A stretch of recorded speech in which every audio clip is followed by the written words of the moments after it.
Mendaki Gunung Kinabalu. Apa yang perlu saya bawa untuk mendaki Gunung Kinabalu? Apa yang patut saya pakai? Biarkan Tio yang berpengalaman berkongsi dengan kami beberapa pemandangan sebenar Gunung Kinabalu yang indah dan menakjubkan di Sabah. Let's go!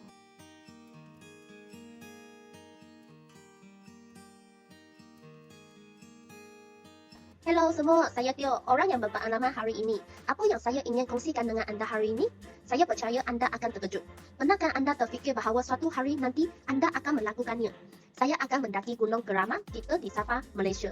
Bagaimana dengan Gunung Suci Kinabalu?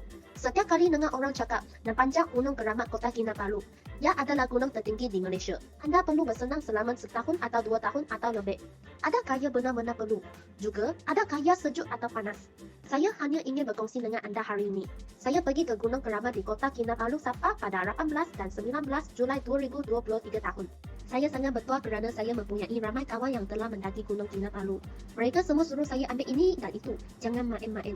Kebanyakan rakyat Malaysia tahu bahawa Jun, Julai dan Ogos adalah, terutamanya Julai dan Ogos adalah sangat panas. Juga, anda mungkin tidak menjangkakan bahawa ia hanya satu oktav. Bukannya negatif 8 darjah. Bukan 8 darjah di bawah sifar. Ia adalah oktav biasa.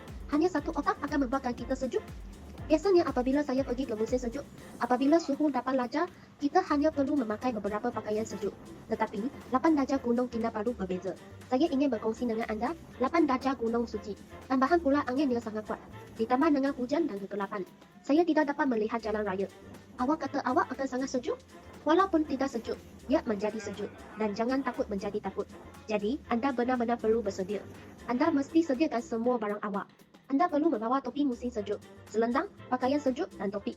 Anda perlu membawa segala-galanya, termasuk baju hujan. Anda mesti membawa segala-galanya dan memakai segala-galanya sebelum anda boleh mendaki gunung. Jika tidak, jangan main-main. Selepas mendengar apa yang saya katakan di atas, ingat bahawa anda mesti membawa semuanya bersama anda. Terdapat ramai orang yang sangat sejuk jika mereka tidak membawa segala-segalanya. Kemudian, ada beberapa yang duduk di sana dan tidak ada cara untuk memanjat. Kerana mereka tidak membawa segala-galanya dan tidak membawa sebarang kayu hiking. Jadi, pastikan anda membawa semuanya. Saya mengambil gambar semua yang saya bawa dan berkongsi dengan anda. Saya juga berkongsi harga dengan anda. Jika anda merasakan bahawa item yang saya kongsikan dengan anda adalah apa yang anda perlukan atau anda tidak terfikir, kemudian ingat untuk klik suka dan hidupkan loceng kecil. Item pertama ialah topi musim sejuk. Ingat untuk menutup telinga anda. Sebaiknya pilih seragam yang ringkas dan boleh memanaskan badan. Tudung jenama ini adalah yang paling boleh diregangkan dan sangat mudah dipakai. Sarung tangan. Kita mesti mempunyai 2 jenis sarung tangan. Jenis sarung tangan pertama ialah sarung tangan kalis air dan ia mestilah tebal sebab kita akan tarik tali dan naik. Sarung tangan jenis kedua membolehkan jari kita meregang. Apabila kami mendaki ke tengah gunung pada hari pertama, tangan kita sepatutnya berada di atas kayu hiking kita. Lampu depan. Semua orang memerlukan lampu depan sendiri kerana lampu depan anda hanya menerangi jalan di hadapan anda. Tongkat gambaran mana yang lebih baik atau 2? Saya lebih suka memegang satu sahaja. Izinkan saya memperkenalkan anda untuk memakai stocking ini yang mempunyai sedikit ketebalan dan sedikit kehangatan. Fanny pack. Selain membawa beg galas, saya juga memakai fanny pack. Kerana saya rasa beg kipas sangat penting. Anda boleh meletakkan barang penting tersebut seperti ubat atau telefon bimbit. Baju hujan yang kalis air adalah penting. Bukan sahaja kalis air, yang juga menghalang angin. Berapakah kapasiti yang perlu saya beli untuk beg galas mendaki? Saya sendiri rasa 25 liter sudah memadai. Kerana semua yang perlu kita pakai sudah ada pada beg galas yang kami gunakan untuk mendaki membawa beberapa barang penting seperti ubat-ubatan, telefon, botol air tambahan. Saya mengamanahkan orang lain untuk membawa beberapa barang lain untuk saya. Anda melihat beg lembu di sini. Mesti anda tertanya-tanya, kenapa anda masih perlu membawa beg lembu? Beg lembu adalah untuk menyimpan barang yang akan anda gunakan pada hari berikutnya. Kemudian, pakai pakaian kebersihan dan pakaian hangat. Ingat pakai set lengkap, baju dan seluar. Pakai satu set pada hari pertama dan satu set lagi pada hari kedua. Kemudian, pakai baju T sukan di luar. Saya suka dan menggesyorkan seluar mendaki ini. Ia sangat meregang dan mempunyai banyak poket. Seterusnya ialah jaket yang ringan dan hangat. Memakai jaket hangat tanpa legang. Juga pakai kop kalis sejuk. Saya melihat beberapa orang hanya memakai kasut rari ketika mendaki gunung. Ia sangat berbahaya kerana terlalu licin. Disarankan anda membeli kasut hiking.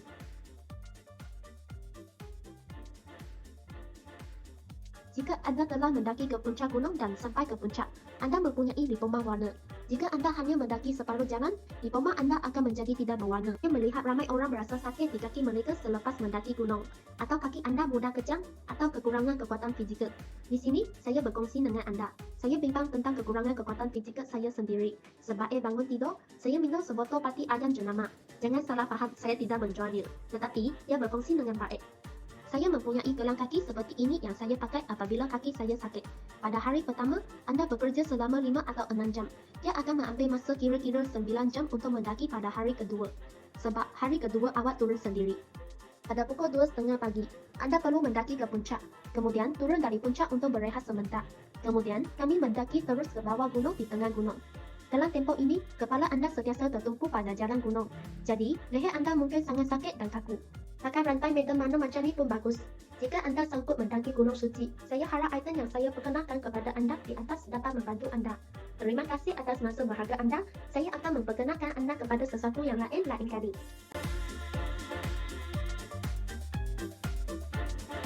Bolehkah mendaki gunung membantu anda menurunkan berat badan? Sudah tentu. Asalkan anda melakukan setiap senaman dengan masa yang cukup dan jumlah yang mencukupi, ia pasti akan mencapai kesan pelangsingan. Selain untuk mencapai penurunan berat badan, tetapi tidak ada cara untuk mencapai glow S. Kenapa? Kerana pergerakan ini hanya bergerak secara tempatan. Beberapa bahagian tidak digerakkan. Angka itu tidak boleh mencapai lengkung S. Sebaliknya, dia menjadi susun tumbuh lurus. Kemudian, anda mesti menambah beberapa latihan lain. Keamatan pendakian tertumbuh pada pehat dan punggung. Jika anda ingin mempunyai bentuk badan yang melengkung, mempunyai susun tumbung yang langsing, ingat anda mesti melakukan senaman lain untuk menambah. Atau anda datang ke pusat penurunan berat badan Kerini. Kerini boleh menyesuaikan pelang pelangsingan lengkung S untuk anda. Seperti dalam sukan tidak dapat mencapai lengkung S, terdapat pelang pelangsingan lengkung S yang disesuaikan untuk anda oleh Kerini. Kerini Dr. Henkel. Jangan lupa like, share dan subscribe jika anda belum melanggan kami. Ingat untuk menghidupkan loceng kecil. Terdapat 12 cawangan Kerini di Malaysia menunggu untuk memberi perkhidmatan kepada anda. Jika anda ingin menikmati lebih banyak diskaun, jangan lupa klik ketahui lebih lanjut di sudut kiri bawah untuk menikmati lebih banyak diskaun.